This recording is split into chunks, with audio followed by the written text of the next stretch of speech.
Channeled message. There comes a point when the betrayal no longer hurts the way it once did, and the first feeling that follows may be guilt.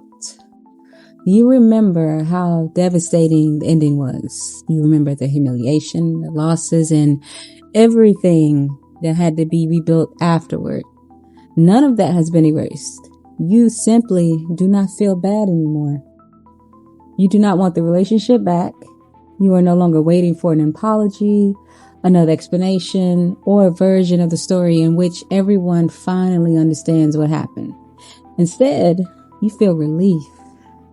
That relief can feel inappropriate when people you once loved are involved. You may wonder whether you have become cold or whether you should still be sad because the ending was so destructive. But grief is not a lifelong obligation. You do not have to remain heartbroken to prove the relationship mattered or that it existed at all. You do not have to keep suffering to prove that you were hurt. There's a difference between being happy that you were betrayed and being happy that you are no longer living inside with the betrayal exposed. You're not celebrating what they did. You are recognizing the silver lining. The truth arrived before another decade disappeared. The relationship ended before you surrendered even more of yourself trying to preserve it. What you had sensed but kept questioning finally became too visible to deny. The betrayal showed you what hope had been helping you overlook. You had become accustomed to preparing for conversations that should have been simple. You edited yourself before speaking, lowered your expectations to avoid disappointment, and treated rare periods of calm as evidence that things were finally improving. You may have spent more time anticipating other people's reaction than considering what you actually wanted. Their moods determined when a subject could be discussed, right? How honest you were allowed to be, and whether your needs would be acknowledged or turned into another conflict. Because there was history and perhaps family, you kept measuring the relationship by its better moments instead of the pattern that always returned. Then the truth interrupted the life you were trying to preserve. It did not arrive gently, and it didn't arrive really by surprise, but it ended your ability to keep mistaken temporary peace for lasting change. That is how betrayal can force freedom. Not because betrayal is a blessing, but because it can expose the structure that was holding you in place. For a long time, you may have believed the ending ruined the life you were supposed to have. Now you can see the life you might have remained trapped inside if everything had continued. You are allowed to feel relieved that you did not live that future. You are allowed to notice that your body is calmer. You can make decisions without preparing a defense. Peace no longer has to be negotiated, especially with people who are accustomed to disturbing it. The joy is not simply that they are gone. It is that you returned. You have returned to your own thoughts, your instincts, and the parts of yourself that had been buried beneath the work of managing everyone else's emotions and interpretation of reality. Losing belonging did not destroy you. In some ways, the belonging you fought hardest to preserve had been keeping you estranged from yourself. That is the joy hidden in the shadows. The darkness did not become good. It became visible. Once you could see it clearly, you stopped confusing familiarity with safety.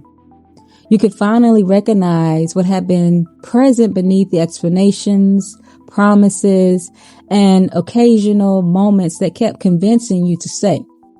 You also saw what everyone had chosen to feed, right? Some people fed resentment until cruelty felt justified.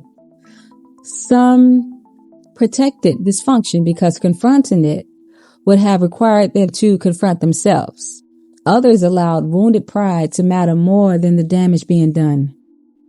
Then pain place its own choice in front of you. You can remain emotionally stationed at the betrayal, monitoring everyone involved and waiting for consequences to make you feel free.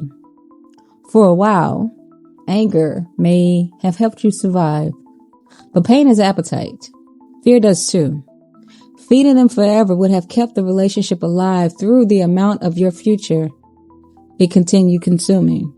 So you fed the part of yourself that still wanted a life.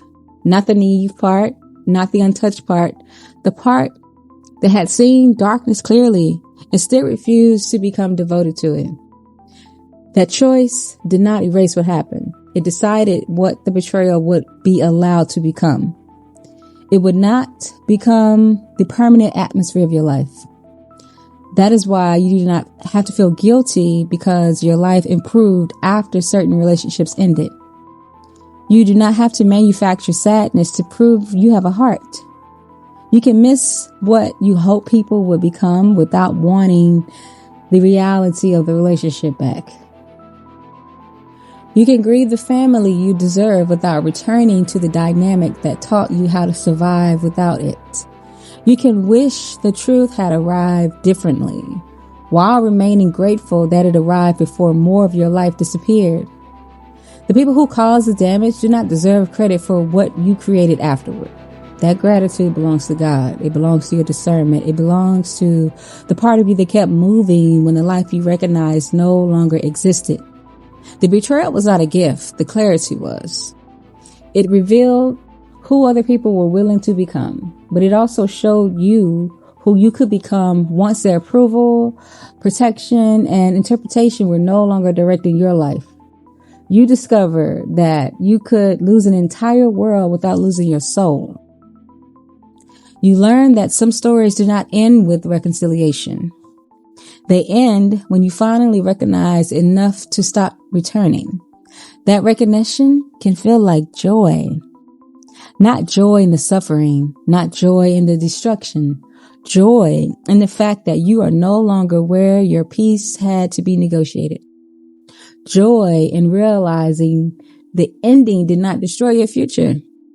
Joy in discovering that the life you once believed you could not survive without was not the only life available to you. Sometimes love ends. Then grief ends too. Let it. The end of grief is completion. It means the past no longer requires fresh pain every time you remember it. It means you can acknowledge what happened without reopening the wound to prove it was real. Somewhere in the darkness, you found enough light to see both worlds clearly. You saw the physical reality of the betrayal, the damage, the loss, and the consequences, right?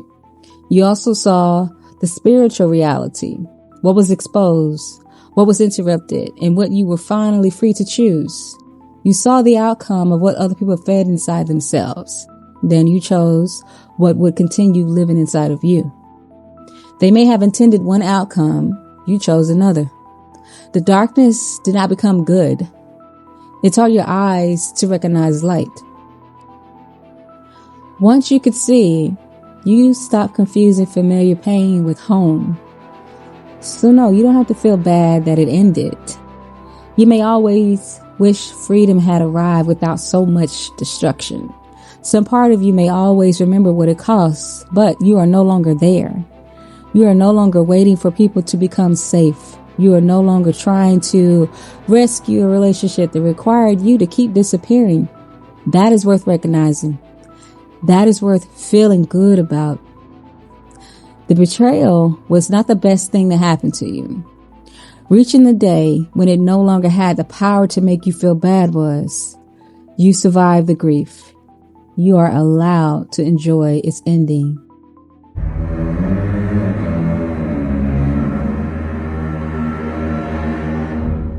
End of message.